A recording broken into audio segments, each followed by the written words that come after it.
بچوں، آج میں تمہیں ایک ایسی حقیقت سنانا چاہتا ہوں جسے اکثر لوگ سمجھتے تو ہیں مگر محسوس نہیں کرتے۔ یہ کہانی ہے ایک باپ اور ایک ماں کی۔ جب ایک نوجوان کی شادی ہوتی ہے تو لوگ صرف خوشیاں دیکھتے ہیں، ڈھول، روشنی، مہمان، ہنسی، لیکن کوئی نہیں دیکھتا کہ اس دن ایک انسان کے کندھوں پر کتنی بڑی ذمہ داری آ جاتی ہے۔ وہ اب صرف اپنے لیے نہیں جیتا، اب اس کی زندگی ایک نئے خاندان کی زندگی بن جاتی ہے۔ شادی کے بعد کے دن خوبصورت ہوتے ہیں، لیکن جلد ہی حقیقت سامنے آتی ہے۔ گھر کا کرایہ، بجلی کے بل، راشن، دوائیاں اور وہ سینکڑوں خرچے جن کے بارے میں شادی سے پہلے کبھی سوچا بھی نہیں جاتا۔ اکثر رات کو شوہر اور بیوی بیٹھ کر حساب کرتے ہیں، پیسے کم پڑ جاتے ہیں۔ تب بیوی آہستہ سے کہتی ہے، کوئی بات نہیں، اس مہینے میرے کپڑے بعد میں لے لینا۔ اور شوہر کہتا ہے، نہیں، پہلے تمہاری ضرورت پوری ہوگی۔ مگر حقیقت یہ ہوتی ہے کہ دونوں ہی اپنی خواہش خاموشی سے قربان کر دیتے ہیں۔ پھر ایک دن خبر ملتی ہے کہ گھر میں ایک نئی زندگی آنے والی ہے۔ 2 دن خوشی کا بھی ہوتا ہے اور فکر کا بھی۔ ایک باپ مسکراتا ضرور ہے، لیکن اس کے دل میں سوال ہوتا ہے، یا اللہ، کیا میں اپنے بچے کو اچھی زندگی دے سکوں گا؟ اور اسی دن سے وہ پہلے سے زیادہ محنت کرنے لگتا ہے، زیادہ کام، زیادہ تھکن، زیادہ قربانیاں۔ پھر وہ دن آتا ہے جب بچہ پیدا ہونے والا ہوتا ہے۔ اسپتال کے باہر ایک باپ بے چینی سے چکر لگا رہا ہوتا ہے۔ اس کے ہاتھ میں پیسے ہوتے ہیں، مگر وہ بار بار انہیں گنتا ہے، کیونکہ کبھی کبھی دوائیوں کے پیسے اچانک زیادہ ہو جاتے ہیں۔ نرس کہتی ہے، یہ دوائی فوراً لانی ہوگی۔ ڈاکٹر کہتا ہے، یہ ٹیسٹ ابھی کرنا ضروری ہے۔ اور اس وقت ایک باپ کے دل میں سب سے بڑا خوف یہ ہوتا ہے کہ کہیں پیسے کم نہ پڑ جائیں۔ مگر وہ ہمت نہیں ہارتا۔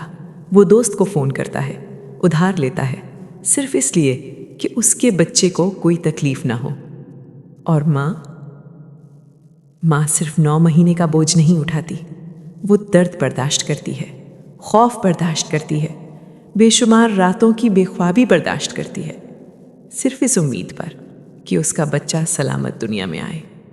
پھر بچہ پیدا ہوتا ہے، اس کی پہلی آواز گھر کی سب سے بڑی خوشی بن جاتی ہے۔ لیکن اسی دن سے ماں باپ کی قربانیاں بھی شروع ہو جاتی ہیں۔ بچہ رات کو روتا ہے، ماں 10 بار اٹھتی ہے۔ باپ کو صبح کام پر جانا ہوتا ہے، پھر بھی اٹھ کر بچے کو گود میں لے لیتا ہے۔ کبھی گھر میں صرف 2 روٹیاں ہوتی ہیں۔ ماں کہتی ہے، مجھے بھوک نہیں ہے۔ باپ کہتا ہے، میں نے باہر کھا لیا تھا۔ اور وہ دونوں روٹیاں خاموشی سے بچے کو کھلا دیتے ہیں۔ وقت گزرتا ہے، بچہ اسکول جاتا ہے۔ باپ گرمی میں پسینہ بہا کر کماتا ہے، سردی میں ٹھنڈ برداشت کر کے کماتا ہے، لوگوں کی باتیں سنتا ہے، ڈانٹ سنتا ہے، ذلت برداشت کرتا ہے، مگر گھر آ کر چہرے پر مسکراہٹ رکھتا ہے۔ اکثر ایسا ہوتا ہے کہ باپ کے کپڑے پرانے ہو جاتے ہیں، جوتے گھس جاتے ہیں، مگر وہ نئے کپڑے نہیں لیتا۔ کیوں؟ کیونکہ وہ نہیں چاہتا کہ اس کا بچہ اسکول میں پرانے کپڑوں کی وجہ سے شرمندہ ہو۔ اس لیے وہ خود پرانے کپڑے پہن لیتا ہے اور بچے کو نئے کپڑے لے دیتا ہے۔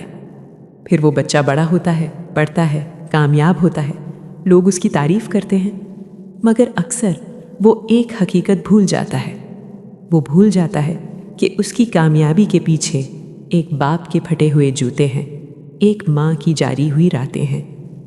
اور کبھی کبھی جب وہ بچہ بڑا آدمی بن جاتا ہے تو اسے اپنے بوڑھے باپ کے کپڑے اچھے نہیں لگتے۔ وہ دوستوں کی محفل میں باپ کو ساتھ لے جانے سے شرماتا ہے۔ وہ بھول جاتا ہے کہ ایک وقت تھا جب یہی باپ اس کے پھٹے ہوئے کپڑوں کو دنیا سے چھپاتا تھا۔ بچوں، یاد رکھنا، دنیا میں سب کچھ بدل سکتا ہے۔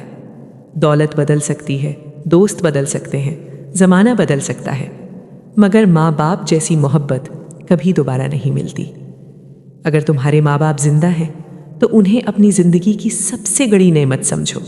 ان کے ساتھ بیٹھو، ان کی باتیں سنو، ان کے ساتھ وقت گزارو، کیونکہ ایک دن ایسا بھی آئے گا جب تم انہیں آواز دو گے مگر وہ جواب دینے کے لیے اس دنیا میں نہیں ہوں گے۔ اور اس دن تمہیں احساس ہوگا کہ دنیا کی سب سے قیمتی چیز تمہارے پاس تھی، مگر تم نے اس کی قدر نہیں کی۔ اپنے ماں باپ کی قدر کرو۔ جب تک وہ تمہارے ساتھ ہے.